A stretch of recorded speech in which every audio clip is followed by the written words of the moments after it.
Dr. Kary Mullis was awarded the Nobel Prize for his invention of the polymerase chain reaction, the PCR.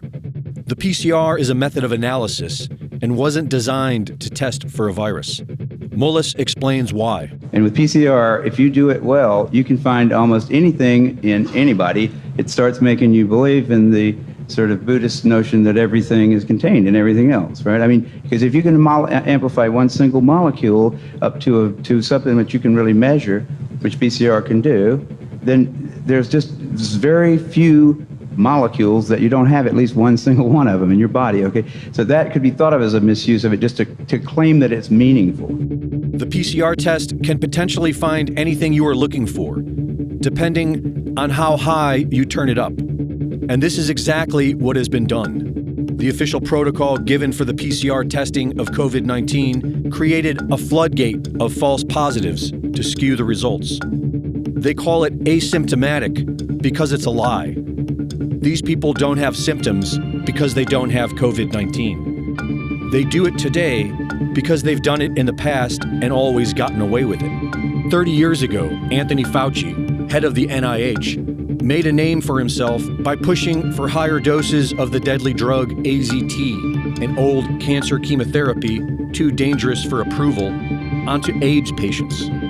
Kary Mullis was hired to measure HIV in people's blood samples with his PCR. He was working under the premise that HIV was the probable cause of AIDS. But when he went looking for the proof, he found there was none. They just made it up. What is that paper? Who do I go to for that? And I looked around, I asked a couple of virologists at that company, and they said, no, you don't have to reference. I said, I have to reference that because I don't know where that came from. How do I know that? And it turned out that nobody knew it. And I was getting really freaked about that. That's when I first started saying, they don't know. Nobody really knows. This whole thing is a big sham. Mullis pointed out how the CDC was losing money and how the HIV-AIDS connection brought their profits back in the black, and how the men at the highest levels were all in on it. Kary Mullis knew these men were dangerous. They don't want people like me walking up and asking them those kind of questions, and they're willing to go to great lengths to prevent that.